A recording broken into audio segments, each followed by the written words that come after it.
Young people nowadays, especially young people nowadays, say, I don't know what I should do. Ustad, tell me what I should do. What should I major in? What kind of job should I do? And they don't do anything. And they get 30 bits of advice from someone. Then they go to someone else and get another 40 bits of advice. Then they go to someone else and get another 50 bits of advice. And they have all this advice from all these people, and they say, well, I asked 100 people and I got 100 different kinds of advice. Yes, that's because you asked 100 people and you got 100 different kinds of advice, because human beings are individuals. They're going to give you individual advice. Until you put yourself to work, you're not going to discover who you are. You're not going to know your strengths, and you're not going to know your weaknesses. Stop being afraid of work. Stop being afraid of jumping in, trying something, failing. Failure is good for you. It exposes the holes in the wall. It exposes what you need to work on. It also exposes the few things that you are good at, and maybe you should refine them even more. But that does not happen until you grind it out. Until you throw yourself in the middle, in the mix. I'd like you to think of the fact that, our ruh is from alam al-amr, but this life that Allah gave us here, in which we can put ourselves to work and discover ourselves, is not an unlimited life, is it? So, between coming of age and sleep, and then old age where you pretty much become senile, we don't have a lot of years to figure ourselves out, to put ourselves to work. So don't be afraid to try things. Allah has given us this incredible adventure in the world. Don't be scared to try stuff. The fact that you've taken the adventure to try to learn Arabic is cool, but that's just the beginning. Try things in business. Try things in your education. Try things try a different kind of job. Try things. And if you live your life just afraid, I'm not sure if it's going to work or not. I'm not sure if I'm going to succeed at that or not. Those are the kinds of people that will only sit on the sidelines and not do anything in life.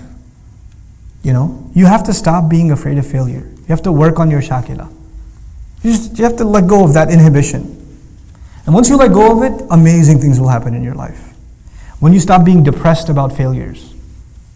My favorite student, I've taught, Dream's been around for now 5, you guys are year number 5, it's crazy. You guys are year number 5. One of my favorite students of all time, I'm not going to name him. You know what his problem was? Allah created him not to learn Arabic. That's what I say about him. He's my favorite student. I love him to death. This guy, no matter how hard, and he studied harder than anyone else I know. Day in, day out, he's sitting in class, breaks, everybody else is playing ping pong or slapping each other. He's studying. People are taking lunch breaks. He's studying. He's buried in the notes. He's buried in review. He's always asking questions, studying. He's got piles and piles of notebooks that are filled up with his notes, and get another one, and another one, and another one. His hand's starting to hurt. No, I'm not going to use a laptop because that's for lazy people. I'm going to study. And he's one of my close friends. He and I used to hang out a lot before. I was like, hey, why don't you come learn some Arabic? He goes, yeah, I'll do it. And he jumps in. And then now during the year, I call him, hey, you want to go hang out, get some pizza or something? No, bro, I got to study. I'm his teacher during the day. And at night I'm telling him, hey, you want to go hang out? No, bro, I got to study. Thanks a lot. Click. And he, on so many exams, failed miserably. But I don't feel bad for him at all. That is effort worth doing. And there are people who did not apply themselves and got easy hundreds. And first of all, I don't even think it was worth their time, the education they received. And I don't respect what they did. I respect what he did. I'm going to try something and I'm going to give it my best. I'm not going to run at the first sign of failure. I'm not just going to walk away and just do something else. Where there's this idea that even the line of work you're going to do, the career, the pursuits you're going to make, the efforts you're going to make, so long as you find them enjoyable, you should do it. The moment you have a boring day or two, you should be like, I need to do something else. I'm going to move on to something else. Really? This is not Jannah. You have good days and bad days. This life is like that. When favors are being showered, everything's happy.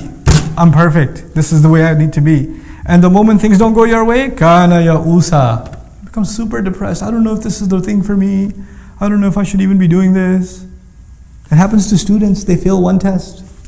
Or no, not fail, sorry, got a 95, astaghfirullah al-azim. How will you show your face to your parents? Who will marry you now that you have a 95? You know, I don't know if I should drop out now because it's not even worth it anymore. Are you serious? Get a little, grow a spine, grow a thick skin. Apply yourself in whatever you do. And this is not just about your studies at the program, at Dream. This is beyond that. In life, have that attitude. Whatever you jump into, really dive in. Dive all in. Yes, seek counsel, but don't over-seek counsel. Don't keep getting advice and not doing anything. You have a few people in your life you can trust.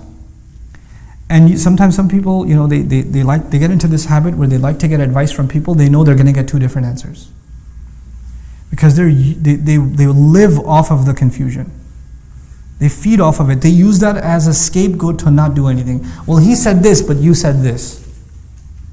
And they wait for you to say something and say, but he said this. You could have told me that before I told you anything, but you know what? Seek advice, but seek advice with a purpose.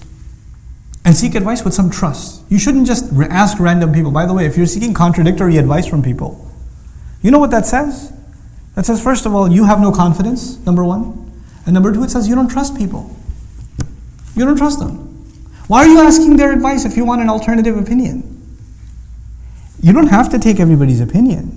You don't have to take my opinion, or Sheikh Omar Sulaiman's opinion, or Sheikh Abdul Nasir's opinion, or anybody's opinion for that matter. You consider their opinion and you make your own judgment. But once you make your own judgment, فَإِذَا عَزَمْتَ, when you make a decision, فَتَوَكَّلْ عَلَى اللَّهِ, trust Allah and move on with life. Trust Allah.